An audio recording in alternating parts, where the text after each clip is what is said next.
they try to legislate the regulation, as Ms. Fiorina just mentioned earlier. My question here, the EPA has passed a number of rules and regulations recently which will drastically drive up the cost of energy and various products for consumers here in South Carolina. How would you balance the need to protect the livable environment with the reality of the cost of those regulations on businesses?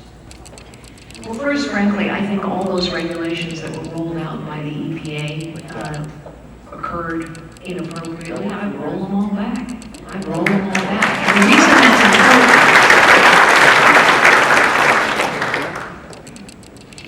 And the reason that's important is because the justification, let's talk about the justification for a moment. The justification for this overreach, this incredible enormous overreach on the part of the EPA, is the science of climate change. Okay? So one of the things I like to say to my friends in the Democrat Party, or my opponents in the Democrat Party, and some members of the media is, have you read the small print of the science? Because if you read the small print of the science, what you'll find is all of those scientists who tell us that global warming, climate change is real and that man is contributing to it, what they will also tell you is a single nation acting alone can make no difference at all. So, what we are doing is we have an administration and a party that is telling people we must do this for science. But what they're really doing is sacrificing other people's livelihoods and impacting other people's lives at the altar, not of science, but of ideology. This is all about ideology. So does it make any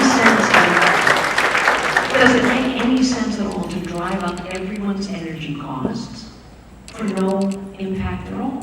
Does it make any sense at all to devastate an industry? I have been in coal mining country, in West Virginia and in Kentucky. I have seen the devastation in these communities. Do you know what 40% unemployment looks like? Devastation, drug abuse, alcohol abuse. Communities fall apart. I have seen the devastation in a place like Mendota, California, in the Central Valley of California, where the federal government now controls the water.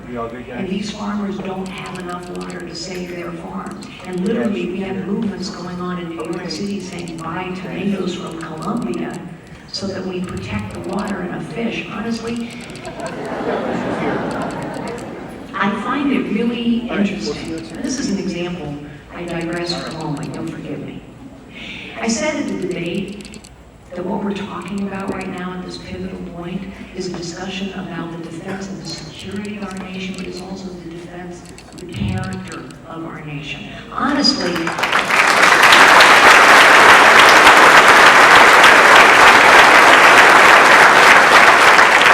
how is it that the EPA, Democrats in Congress, spend so much time and energy talking about the need to protect fish, flies, frogs, and yet today they block passage of the Pain-Capable Unborn Child Protection Act, and they continue to defend cancer.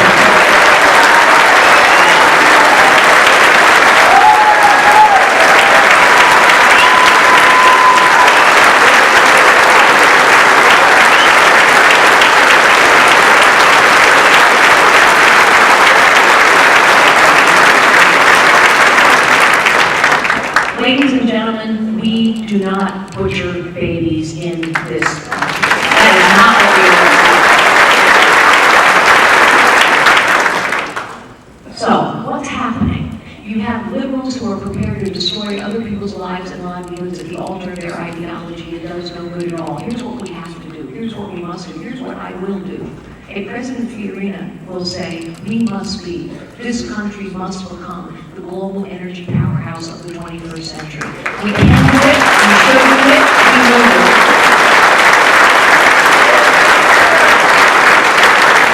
And that's important for a whole set of reasons. It's important because of energy costs. Energy powers the world and lifts millions, billions of people out of poverty. It's important because it creates jobs. It's important as well because if we are the global energy powerhouse of the 21st century, the bad guys don't have so much power, which is really important.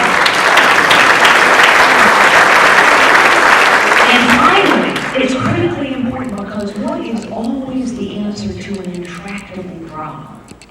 What's the answer to an intractable problem always? Innovation, ladies and gentlemen. Not regulation, innovation. We have to have industry strong enough to innovate, and we are destroying industry so they cannot innovate.